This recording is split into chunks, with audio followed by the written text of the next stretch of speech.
Hello, and this is an introduction to prompt engineering. We'll be giving an overview of what is prompt engineering and what are the tips and tricks you can use when prompting a model. So, prompting is basically when you are chatting with a model and you give it some instructions, so that is a prompt. We'll learn how to structure engineer the prompt. To go first into that, we need to understand what are the large language models and what are the basic types we need to know for prompt engineering? So there are two types of large language model. Something we would call a base LLM and then an instructions tuned LLM. A base LLM would just predict the text based on token or training data, and it wouldn't follow any specific style or instructions. So an instructions tuned LLM will be fine tuned to follow our instruction and would use our RLHF. So you could Google something like what is RLHF, so you can get an overview what is reinforcement learning through human feedback. So basically, it is a way to give a feedback to model ourselves and then then make it improve on the output. So trained on prompts like translate this to French and then you can give it an example.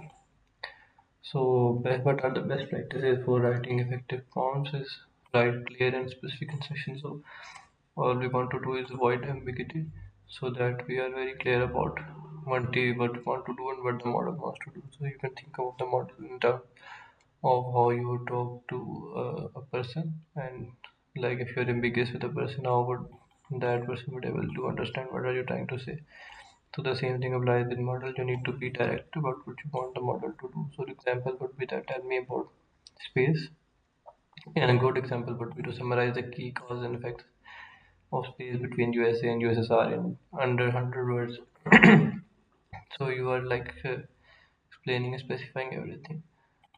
Second key thing would be using the separators or delimiters. So this thing is very important, delimiters. When you are doing some prompt engineering within a AI model, let's say you're using an API of a model, not building yourself, then the delimiter would be very important when you're building the prompt.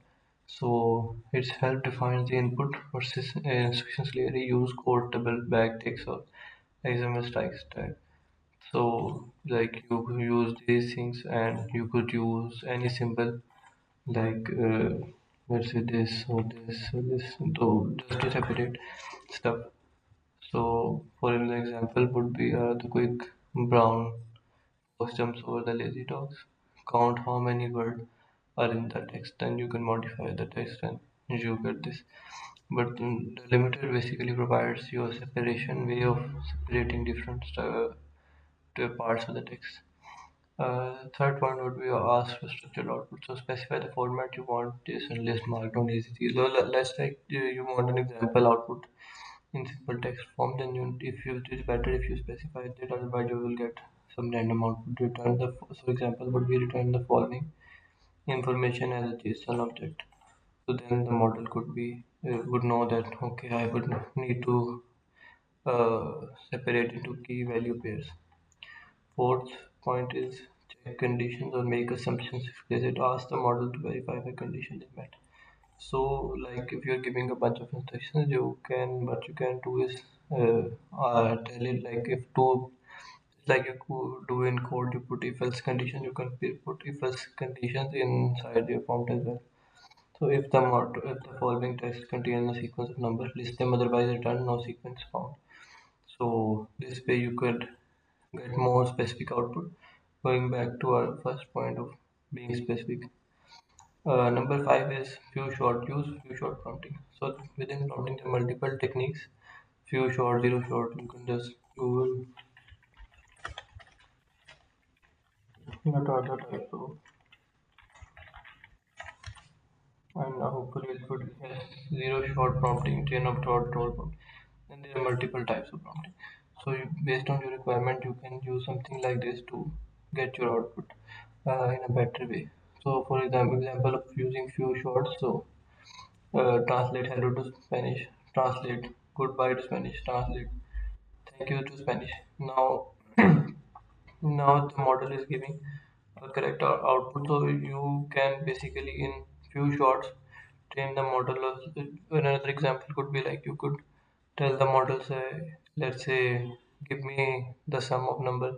Then you can tell it to give you the product of numbers and then give you the difference of numbers. And in the fourth final prompt, you can just tell it to give you back a mathematical operation defined before, or you can modify it according to how you want. Uh, Sixth thing, this is what I think is the most important point, is give the model time to think. So you can study about something called the chain of thought in LLMs. So a chain of thought is basically a technique that teaches model to think on its own. So you could use the give model to time to think. So you can solve the problem step by step before giving the final answer with 5 pencil cost and heart. So you can like in this way, the model would rather than going directly to the answer, it would also print its thinking and print the step by step thing it is going. And I think specifically this thing is what was implemented in the thinking models, that when you ask ChatGPT something, it says I'm thinking. It is basically making a chain of thoughts or tokens and predicting the next thing based on the previous one.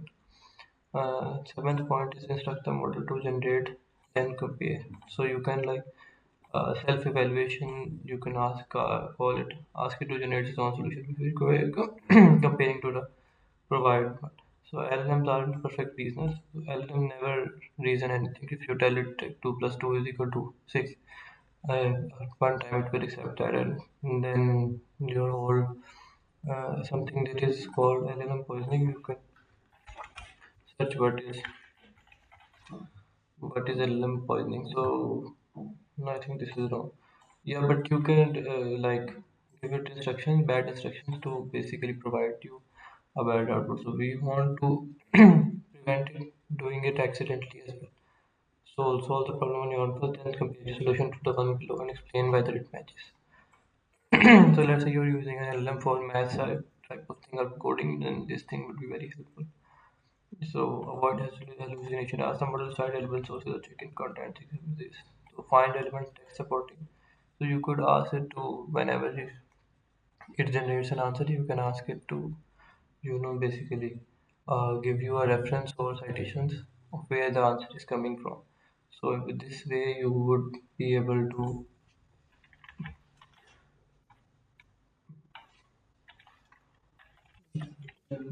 like pick it five relevant open source and files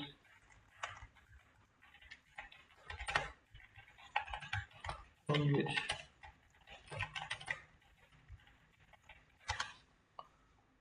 So then you can, it would search and it would give you a resource rather than giving it a generalized answer.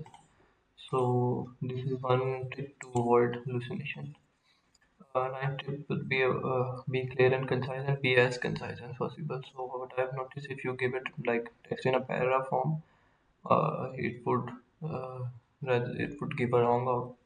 Rather than if you be concise and put your prompt in a bullets and ask the instructions or the output in bullets as well. So that would be better in terms of the overall quality of the conversation with an AI. Refine prompt iteratively, so you can use your example. You can just spend some time before to test and check which works better for your case.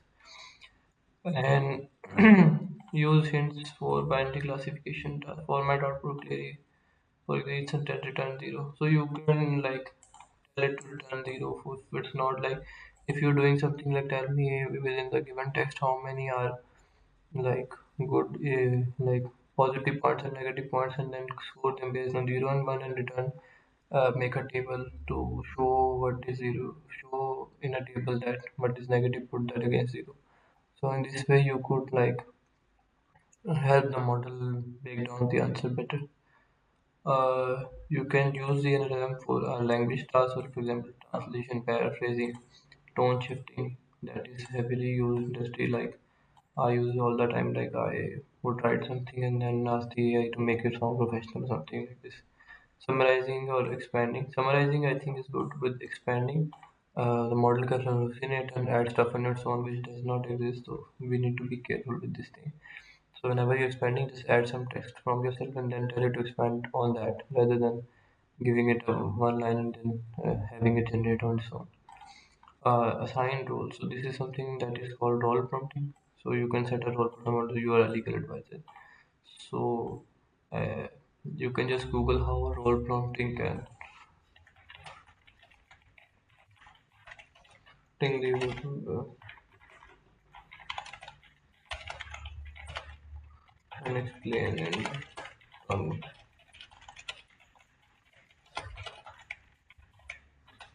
like there's some behind the scene maths behind it. So when you are telling it to role prompt, then it basically the how the model is trained would change the answer totally. Because let's say if you remove this, you were a legal advisor, and then the answer would be very different within this in this case. So let's just try it.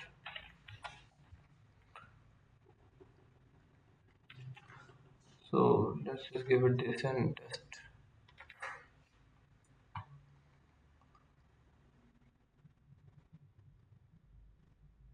Oh, sorry. I have actually changed my instructions. So you can just something called system down. So I have put something in here. So always be brief and uh, I think that is why my answer is illegal. But yeah, explain the following context. So we actually haven't given anything. So explain the first.